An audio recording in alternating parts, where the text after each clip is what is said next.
ये बनवीरपुर जिसमें 2 नौजवानों की जान चली गई दुर्घटना में। उन्होंने करीब 20-22 की संख्या में कुछ लोगों ने घेराबंदी की, पहले मारा पीटा, लाठी डंडों से मारा पीटा भी था, गाड़ी तोड़ने का प्रयास हुआ, वो अपनी जान बचाकर भागा। और इसी बीच दुर्घटना हुई, किसकी गाड़ी से हुई ये कहा नहीं जा सकता है, लेकिन 2 लोगों की मौके पर, एक की मौके पर मौत हो गई, एक की बाद में अस्पताल में मौत हो गई। हमारी संवेदना है उन 2 नौजवानों के प्रति, हमारे ही परिवार के बच्चे हैं, पीड़ा है, दर्द है, लेकिन उनको 11 बजे रात में लाठी डंडा लेकर के वो सारी CCTV फुटेज आई है सामने है। ये कौन सी ज़रूरत थी आपको? अगर आपसे कोई विवाद था किसी का, घर जाते बात कर लेते, पुलिस जाते, नियम कानून सब विधि सम्मत व्यवस्थाएं उसके तहत वार्ता होनी चाहिए थी। बजाय इसके रास्ते में घेर करके गाड़ा बंदी करके जिसे अपराधी लुटेरे करते हैं, उस तरह इन लोगों ने घेर कर अर्पित को मारना चाहा। अब इस बीच अर्पित भाग करके अपने घर पहुंच गया। कैसे उन लोग दुर्घटना में उनकी मौत हुई, किस तरह मारे गए, ये तो पता नहीं चल सका। CCTV फुटेज के अनुसार वो इस गाड़ी से मौत हो रही है, कौन गाड़ी आ रही, गाड़ी भी नहीं दिख रही, हमने तो देखा सब कुछ। लेकिन अब वहाँ करणी सेना नामक एक क्षत्रियों का समूह संगठन वो राजनीति करने पहुंच गया।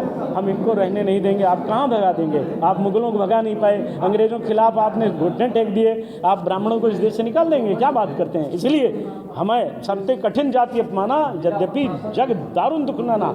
सबसे बड़ा दुख, अनेक प्रकार के दुख हैं, लेकिन जाति का अपमान बर्दाश्त नहीं होता है। हम भले ही बहुत कट्टर हिंदूवादी हैं, लेकिन हम पहले ब्राह्मण भी हैं, उस कुल में जन्मे हैं। जब उस परिवार को अपमानित किया जाएगा, पीड़ित किया जाएगा, लगभग 10,000 ब्राह्मणों को उत्तर प्रदेश में चिन्हित करके मारा गया, हम लोग नहीं बोले? क्या परिस्थितियाँ रही होंगी?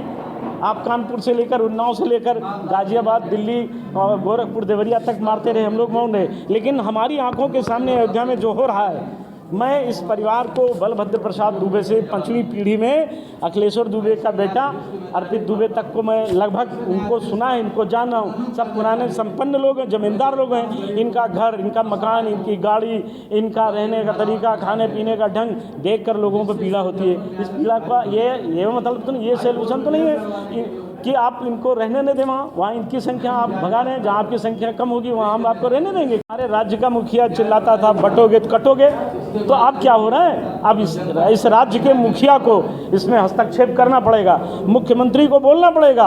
और ये जो करनी भरनी सेना है, अगर इनको लड़ना है तो जाए, मुगलों ने इनकी बहन बेटियों से जबरन निकाह किया, विवाह किया, दुराचार किया, उनके खिलाफ क्यों नहीं लड़ते हैं? राजस्थान से जहाँ से करनी सेना पैदा हुई, वहीं के राजा मान सिंह ने अपनी बहन जोधाबाई को मुगलों को सौंपा। लड़े ना उनसे, हमसे लड़ने से क्या मिलेगा? हम तो उनके साथ हैं, हम तो उनको हर राज्य का मुख्यमंत्री बनाते हैं, हर जगह विधायक बनाते हैं, सांसद बनाते हैं। क्या यही चाहते हैं कि हम उनको वैसे ही पैदल करें जैसे अयोध्या के सांसद को पैदल किया गया? इसलिए मैं राज्य के माननीय मुख्यमंत्री जी से कहना चाहूँगा कि इन आदतों को, जो उनकी परिवार के लोगों में ये जो है कि मुख्यमंत्री अब ठाकुर है तो हम ठाकुर स्वाति चलेगी, अब चलने नहीं पाएगी, बहुत गलत है ये।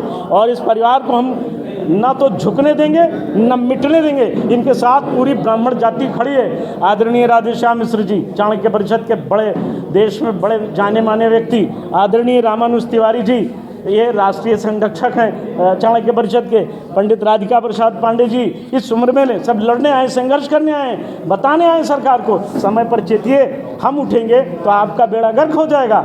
हम कभी अपनों के खिलाफ भी खड़े होने में हमको संकोच नहीं होता। हम वो वंशधर हैं कि हमने रावण को भी उसका पुतला जलाया। हम वो नहीं है कि दुर्योधन धृतराष्ट्र को छत्री मानकर पूजने लग जाएंगे, हम कंस को बड़ा भाई बना देंगे। हम रावण का भी पुतला जलाने वाले लोग हैं। यदि इस दुबे परिवार को कुछ होगा तो पूरा ब्राह्मण समाज एक साथ खड़ा होगा, बड़ा आंदोलन होगा। अभी तो मैं जनपद के वरिष्ठ अधिकारियों से, पुलिस अधिकारियों से, प्रशासनिक अधिकारियों से निवेदन हम करने आए कि इस दुर्घटना को हत्या का जो रूप दिया जा रहा है गलत है। ऐसी अगर ये घटना है तो फिर प्रयागराज में बहुत बड़ी घटना हुई, 15,000 10,000 लोग मार डाले गए। मुख्यमंत्री के खिलाफ मुकदमा दर्ज होना चाहिए, चीफ सेक्रेटरी के खिलाफ मुकदमा दर्ज होना चाहिए। तमाम दुर्घटनाएं हो रही, फिर तो सबके खिलाफ मुकदमा होना चाहिए। तो ये केवल दुर्घटना है, और दुर्घटना एक संयोग है। संयोग भी इसलिए है कि संयोग उन्हीं लोगों ने बनाया जो मारे गए इस दुर्घटना में।